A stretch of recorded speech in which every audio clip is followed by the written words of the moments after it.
Hello, this is David Sloan Wilson for This View of Life, the online evolution magazine. And I'm so pleased to be talking to Roberta Golinkoff and Kathy Hirsh-Pasek, along with Gabrielle Principe, the education editor of This View of Life. Welcome to all of you. Well, thank you. Thank you. And we are all at a conference, an Evolution Institute conference on evolutionary perspectives on educational research, policy, and practice. And both of you gave a kick-ass talk. Oh, well, goodness. thank you. And, oh, my gosh. You really put your finger on a major kind of divide Yes. that's in this workshop. And you did it as outsiders because you do not call yourself evolutionary education folks, but Right. actually you're wonderful observers about education from an evolutionary perspective. We're just admirers. So could you share with us, just give a little synopsis of your talk and this major divide, and then how you set about at a kind of a reconciliation? So Sure, the, go for the it. reason it's not surprising is because the evolutionary psychologists are not the only ones fighting the battle of direct instruction versus playful learning and how kids learn best.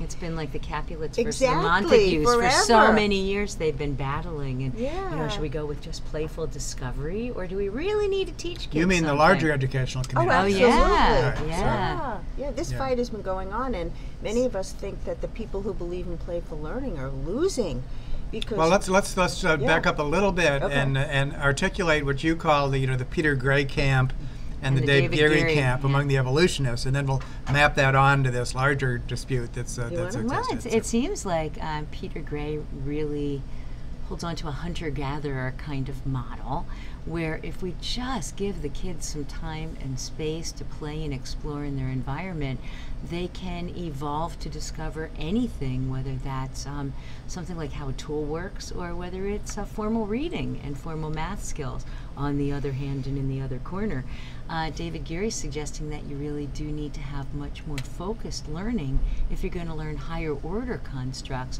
that were basically cultural adaptations like reading and mathematics. And biologically secondary knowledge, right, he calls it. that's right. it, and they might not come for free. Yes. So the question is, do we really have to be so polarized in the field of evolutionary psychology?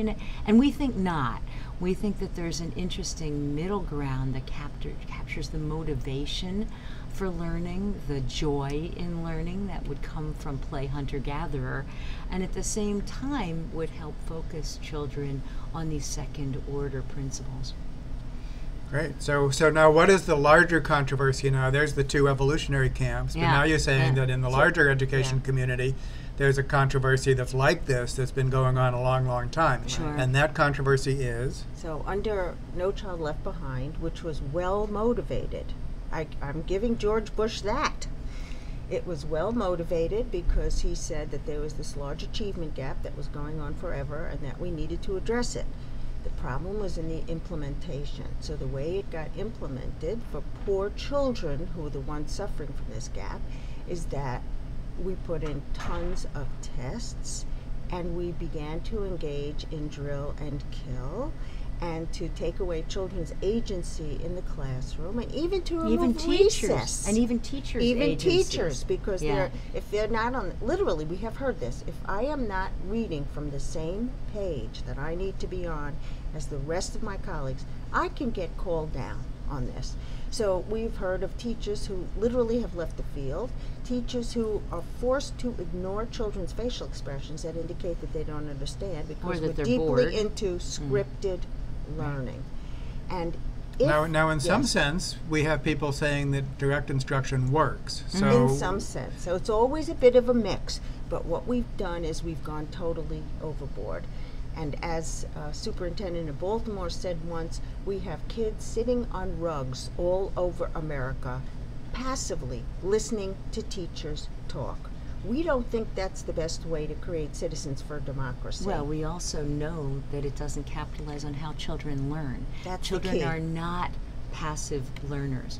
So if we take this huge debate and look at the umbrella, and we see that teachers are now scripted, that students are now scripted, they're sitting in rows and desks, we know that they're not going to get anything from this kind of an educational system. So the question that Roberta and I have wrestled with is, how do we put the joy of learning back into education and focus not just on what we teach, but on how children learn. Now, while some of your listeners may think, oh my God, these ladies are into the joy of learning. Yeah, Let really. me reasure you.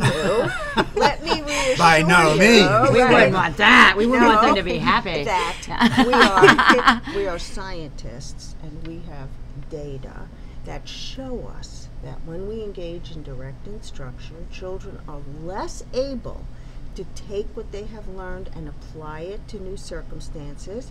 This is young Call it children we're transfer. talking about. And that they are far more likely to make mistakes in how they even encoded the original learning. And when we engage in what we call playful learning, where they have more agency, they are then able to take that learning and show you that they learned it by treating new cases that they've never seen before. So That's what we want. That's how we buy power. If we get kids to transfer and take their knowledge into new domains. So what we've tried to do is to find a midline position that takes the best of both worlds and that is deeply based on the science of learning. And we have a kind of mantra we'll share with your listeners. And that is, it's a simple equation. If kids are active, if they're engaged, if what they're learning is meaningful, and if it's interactive and occurring in the social soup, then children will learn it better. We think that if you learn playfully, but you have a real learning objective under what we call guided play, that your outcomes will be better. Right, and you make a very interesting distinction between guided play and free play. Yes. Yeah, we And do. Say a little bit more about that, because So that's free play is a wonderful thing, right? Didn't Really we all important. engage in Really free important. play, and didn't it maximize our attention We're span? still engaging in it. That's right. And you know, if you see kids by the seashore, they could be working for hours at digging a hole to china and sorting shells, and they're not learning nothing when they're doing that. They're maximizing their attention span, and they're learning physics because they're learning about the way the ocean works and how to dig and what the forces are. Now imagine Yes. school was more like that, and you could keep kids on task, and they were really excited about what they were learning. Imagine what we could do with that kind of an education. We call it guided play. Because it has the free play component, which is really necessary Child for children. initiated. Also, to figure out who they are and what they like, and learn how to play with peers. But the guided play component is when we can get those secondary biological knowledge in them, because these, like, learning the letters of the alphabet is simple, but learning how to read and make sense of text, you need a little adult support for that, and that's where guided play comes in. Doing it in a way that now in your really experiments, you encourages. actually have a guided play condition and a Exactly. That's free right. play With condition. narrative. Just And it's describe interactive. describe one of your experiments, just to make and the results Let's just to take drive it. home this distinction. So let's Okay. take shape. Let's take Yeah. shape as an example. In little kids, when they're learning shapes, almost always see a triangle as a particular kind of triangle. It's a nice little isosceles triangle with the point at the top. And if you turned that triangle on its side so that the point was no longer at the top, those children would tell you it is no longer a triangle. So we wanted to see how young kids learn shape, which is really like preschool geometry and is actually in the Common Core right now. All right, we have 3 conditions. In the free play, we give the child a whole lot of atypical non-triangles and the ones with the point at the top. Just play as you like. In the directed instruction, we say, hey, look at this. It's a triangle.